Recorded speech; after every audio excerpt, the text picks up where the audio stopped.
Rave party అంటే ఏంటి? సెలబ్రిటీలు పట్టుబడి ముఖం దాచుకునేంత తప్పు ఏం చేస్తారు? నగరాల్లో పార్టీ కల్చర్ విపరీతంగా పెరిగిపోతుంది. సందర్భం ఏదైనా విచ్చలవిడిగా ఎంజాయ్ చేసేందుకు చాలా మంది యువత ఆసక్తి చూపుతున్నారు. అందులోనూ కాస్త డబ్బున్న యువత అయితే ఈ పార్టీలకు బానిసలు అయిపోతున్నారనలో అతిశయోక్తి లేదు. ఇప్పుడు తాజాగా రేవ్ పార్టీ అనే మాట మారుమోగిపోతోంది. అందుకు కారణం సినిమా సెలబ్రిటీలు, పలువురు రాజకీయ ప్రముఖులు పట్టుబడటమే.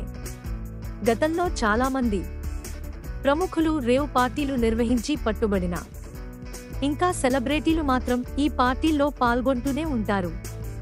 అసలు ఈ రేవ్ పార్టీ అంటే ఏంటి? ఇందులో ఏం చేస్తారు? ఎందుకు పోలీసులు పట్టుకుంటారు? ఇలాంటి విషయాలపై నెటిజన్లు తెగ సెర్చ్ చేస్తున్నారు. రేవ్ పార్టీ గురించి ఇప్పుడు వివరంగా తెలుసుకుందాం. సాధారణంగా మద్యం సేవిస్తూ డాన్స్లు వేస్తూ పార్టీలు చేసుకోవడం వేరు. కానీ ఈ రేవ్ పార్టీలు వేరు. క్రమక్రమంగా ఈ రేవ్ పార్టీ కల్చర్ చట్ట విరుద్ధమైన కార్యకలాపాలకు వేదికైంది. మద్యంతో పాటు అమ్మాయిల అశ్లీల నృత్యాలు చేయించడమే కాకుండా మాదక ద్రవ్యాలు రహస్యంగా వినియోగించడం ప్రారంభం అయింది. ఈ పార్టీలతో డ్రగ్స్ వాడకం విపరీతంగా పెరగడంతో పోలీసులు ఈ రేవ్ పార్టీలపై ఉక్కుపాదం మోపుతున్నారు. అయినా కూడా కొంతమంది సెలబ్రిటీలు ఈ రేవ్ పార్టీల నుండి బయటపడలేకపోతున్నారు. ఈ రేవ్ పార్టీ అని పదం మొదట లండన్లో పుట్టింది. వైల్డ్ బిహేవియర్తో చేసుకునే పార్టీలకు రేవ్ అని పిలవడం మొదలుపెట్టారు.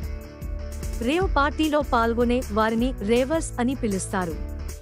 ప్రముఖ జాజ్ సంగీత విద్వాంసుడు మిక్ ముల్లిగాను కింగ్ ఆఫ్ ది రేవర్స్ అని అంటారు. ఈ పార్టీ కల్చర్ అనేది 1950ల్లో ఇంగ్లండ్లో మొదలైంది. ఆ తర్వాత ప్రపంచవ్యాప్తంగా వ్యాపించింది. ఈ పార్టీలో తొలుత మ్యూజిక్ మరియు డాన్స్ను ఎంజాయ్ చేసేవారు. అప్పట్లో సంగీత కళాకారులు నేరుగా ఈ పార్టీల్లో ప్రదర్శనలు ఇచ్చేవారు. ఆ తర్వాత ఈ పార్టీ కల్చర్ కొత్త రూపు సంతరించుకుని ఊరికి దూరంగా ఫామ్ హౌస్లలో, ఒక క్లోజ్డ్ ప్రదేశంలో లేదా పెద్ద హాల్లో చెవులు పగిలిపోయే మ్యూజిక్ పెట్టుకుని మద్యం సేవిస్తూ మాదక ద్రవ్యాలు రహస్యంగా వినియోగిస్తూ పార్టీ చేసుకుంటున్నారు.